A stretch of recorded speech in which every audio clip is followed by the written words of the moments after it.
Welcome to The Creative Agent. Our next guest is a true believer that high quality marketing is an absolute non-negotiable in today's real estate market.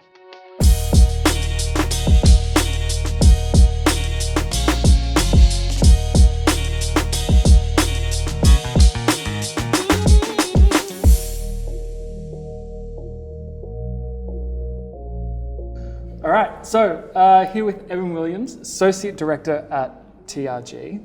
Thanks for coming in. So good to see you again. Yeah, man, me too.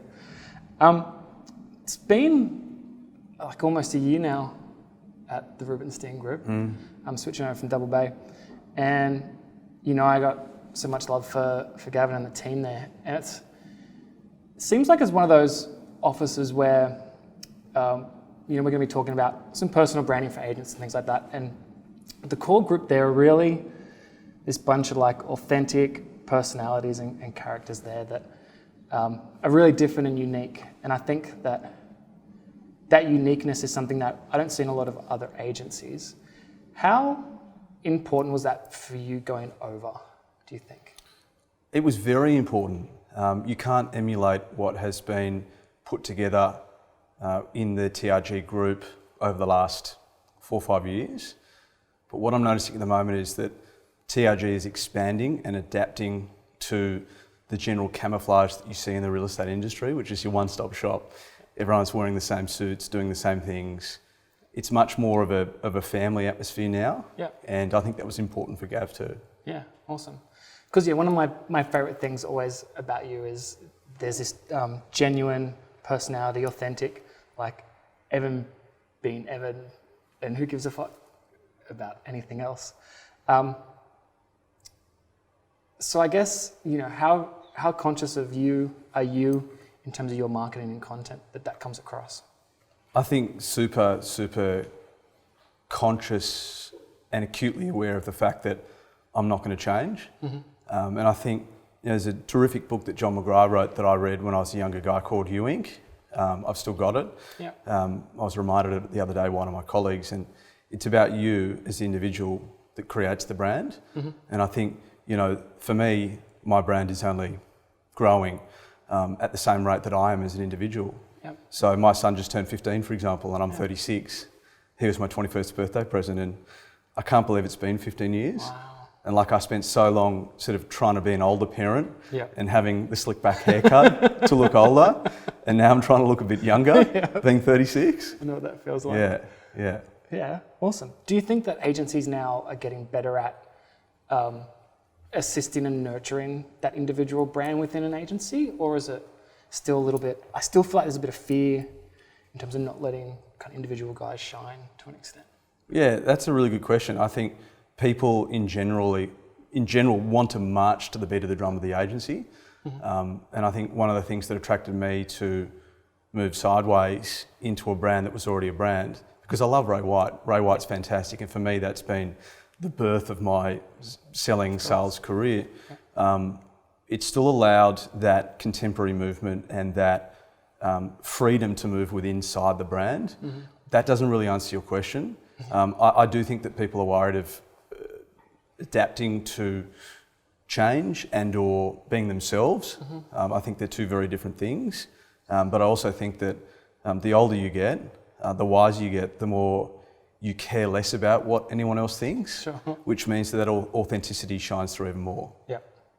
So where would like a principal's fear lay?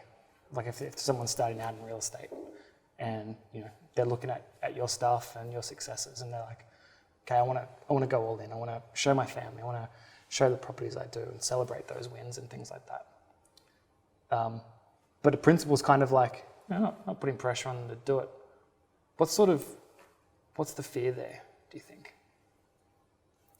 I think that the fear is being comfortable within your own self to tell the world who you are and what you stand for and what your core beliefs are. Mm-hmm. And I think that people come into this industry thinking, like I said, that they need to be this one-stop shop type of person. Yep. Some of the most successful brands that I've seen grow, your White Fox, for example, down in Melbourne, have been people inside a business that have gone outside of the box and done what they think is Right, not what the consumer wants. Yeah. And then the consumer essentially has said, well, that's a great brand. I'd like them to represent us. And I think that comes down to you continuing to be yourself, but allow the people inside the business to be themselves. Yeah. And I think that that's the best thing about any leadership in this industry, is to allow those individuals to be themselves within reason, but also reflect who they are and what they believe in. Yeah, great. I think you hit the nail on the head there. Like, it is a great sign of leadership when you almost see leaders confident enough to let people do that, right? And help grow them that way. It's really funny you mentioned White Fox, and I'd love to know what you think about that balance between using your branding and social as like a self-expression thing to show who you are naturally. But then also, it's really interesting talking to Marty and the White Fox guys, where there's that balance between, being authentic and being you, but also it's extremely purposeful. So everything is in line with a brand or a tone or a voice. And it's almost like everything that happens in that office or social or in real life is purposeful for a business strategy kind of point of view. What do you feel like that balance is between self-expression and business strategy? Oh, look, I think it's understanding the metrics behind the moving parts that make the business. Like, he always talks about the White Fox family. Like, you never hear him say, I'm Marty Fox. Yeah. Well, you do in his videos, right? Because he's marketing the property for the vendors. But I mean, you always talk about him talking about his business as the White Fox family. And I think there's a lot to be said for that too. Yeah. Because it certainly makes everybody in that family feel like they have a rite of passage in that family. Yeah. And they're all at the table coming to eat together and being fed. But I think in answer to your question, what makes the difference between a brand like that and not is freedom to be able to make those decisions as an individual. Yeah. And some of my key successes have been around core values of family, the rugby club, parents that I've offered advice to, not expecting anything in return. Yeah. And of course, essentially, it would be lovely if everybody we met had a purpose. Yeah. Like, if your shoe was broken and you needed like new shoelaces and I was a bootmaker, I'd fix your shoes. Yeah. And then you'd thank me by taking a portrait of my family. Sure. That's a perfect world, but Yeah. you've got to be out there offering something to somebody and expect zero in return. Yeah. And I think that's what makes a family a family. Yeah. Yeah. Yeah, I love that. Because I think those successful brands and the people that we do get attracted to, whether that's through relationships or working with, is sort of when you find someone that aligns their values with your own. True. Right?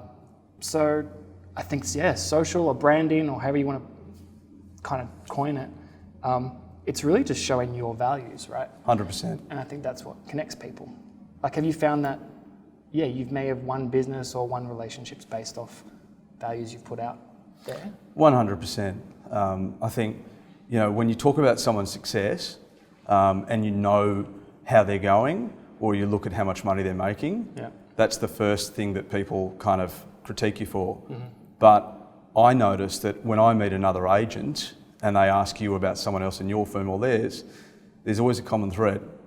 He or she's a really nice guy is the first thing they say. Yeah. Not they've just written 5, 10, 15 million bucks. They're up at 4 a.m. doing deals. There we go. So like, you can be a nice person in this industry and still be rewarded with the accolades that follow through your local community or family, or if you're a single person and you enjoy your own time, go on holiday, go and party, whatever you need to do. But it's just so important that you revert back to your roots and be yourself and be a good person. It's not hard. I think you're an amazing testament to that. Thanks. Conversely, I see, the guys that really struggle are the ones that just try and emulate somebody else's values and someone else's persona, right? True. That doesn't really get them far. Yeah, and I think, like when we talk about that nice person in this industry and or any other industry for that matter, it's very short-lived. So you can be riding very, very high off the back of something amazing that you've done, or help somebody in something for nothing, and then all of a sudden it can change. So I think it's about honing in on your successes humbly and being in it for the long run. Yeah, great. I actually try and tell a lot of agents Because I think naturally we think that as an industry, you've got to put out successes, you've got to put out results, and all that kind of stuff. And I think that helps. Obviously, there's some social proof there and some credibility when those things happen, but having that mix of balance, I think, is really important. Otherwise, you kind of do lose humility out in the public. And if everyone's just talking about the wins, then where is the authenticity? Where's the rawness that is part of it? Because it's hard, man. You guys have a hard gig. It's full of ups and downs, right? It is hard. I always talk about this Latin coin phrase that was like our school ethos, and it was in Latin, esse quam videri, which means to be rather than to seem to be. Yeah.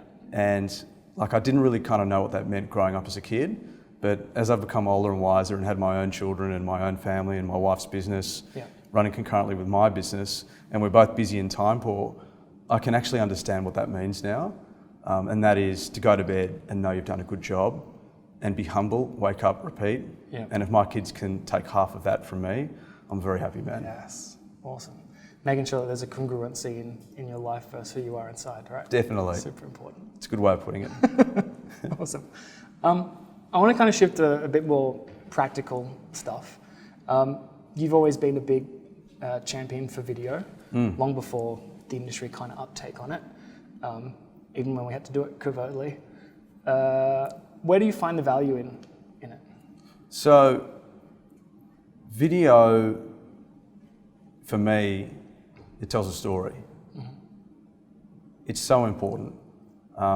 It's something that on any given day is different and can be changed through the mind that be behind the lens and or the editors in the studio that pick the amazing track that matches. Like one of my favourite videos you ever made for me was a video you cut out of the goodness of your own heart for free and had nothing to do with Ray White. And it was a training session that I did down in Double Bay Park with my rugby team.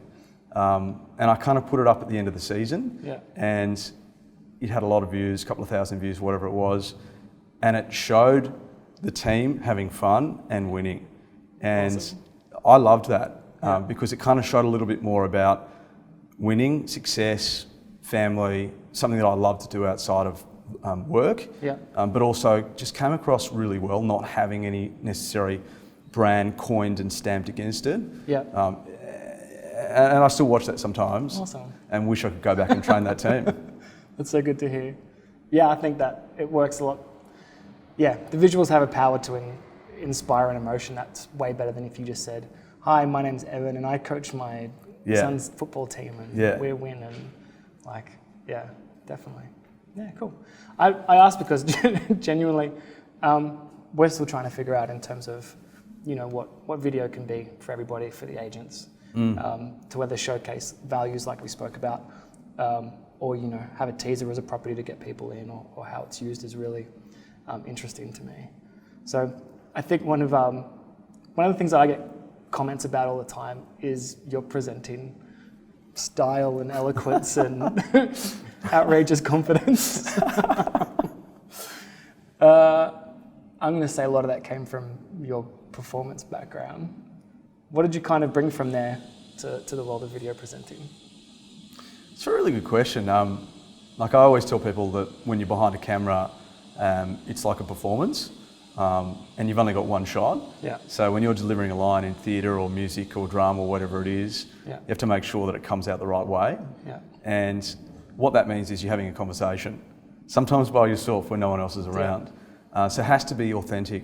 But I mean, I think it also needs to be not scripted. I remember every video that we shot together, and of course right now, like we're doing, and we'll continue to do so, it's unscripted. Yeah. And it is raw, and it is from the heart. So putting aside diction, confidence, standing the right way, walking the right way, sure, all those things help, and you can be coached for that.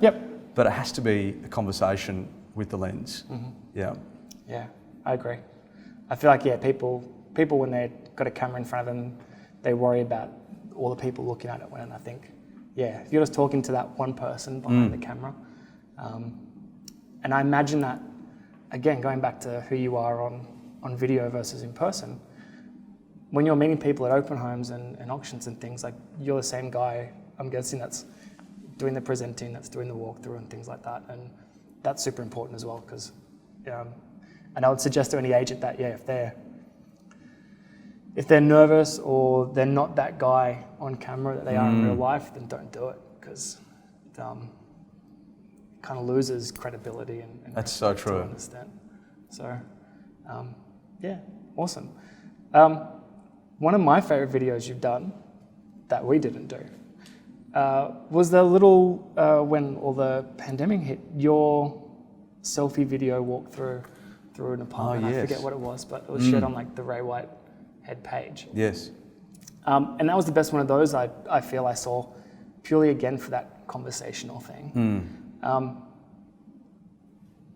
are you finding that? Was that did that resonate at all? Did you get much traction on it? Yeah, look, it did. I mean, I think using video, whether it be with a handheld device or with a professional team behind you, they're very, very different things. But I mean, I think for any agent to start doing more video by themselves to practice is one thing. Yeah. The consumer's very used to video now. I remember the first video I shot in 2012, and no one was doing video, and they thought it was a lot of bravado and the agent beating themselves on the chest.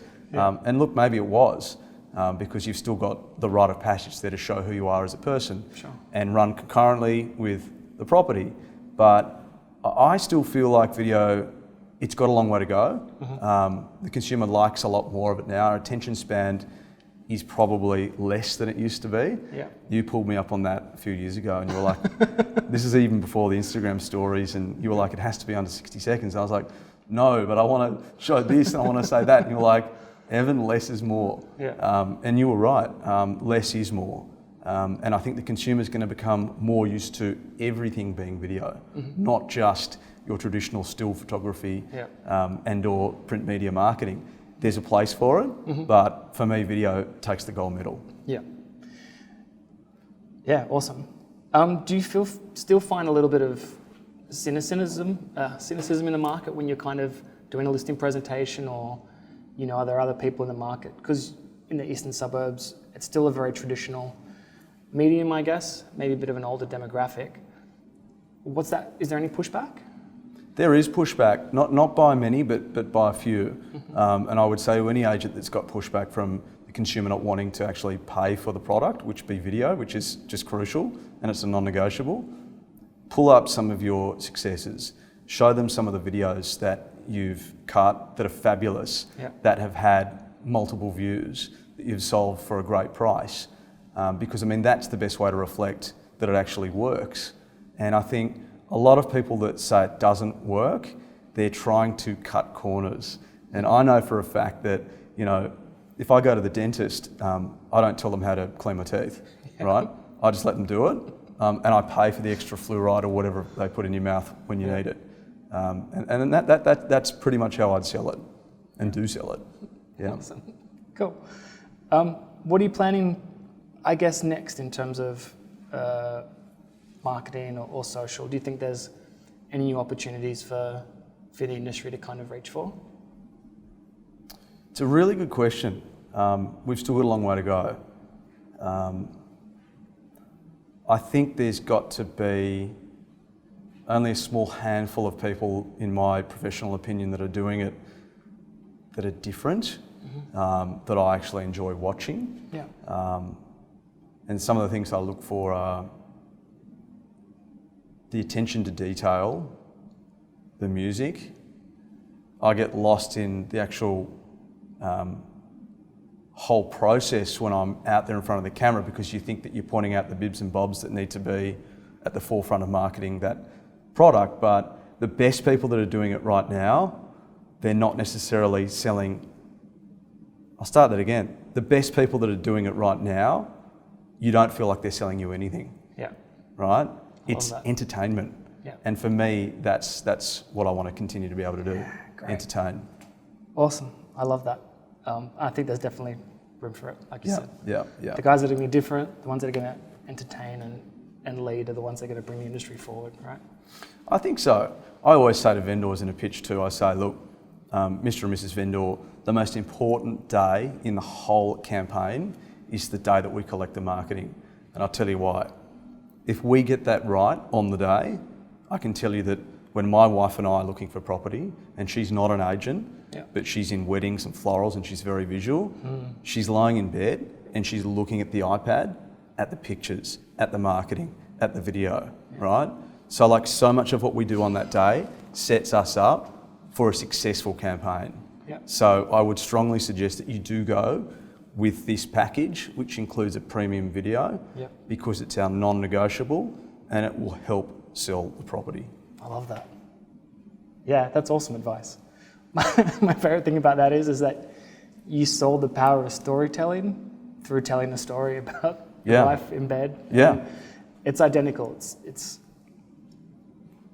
I just love that, man. It's so much you making a pitch and giving your advice through exactly what it is, because I think that's what marketing should be, is that storytelling.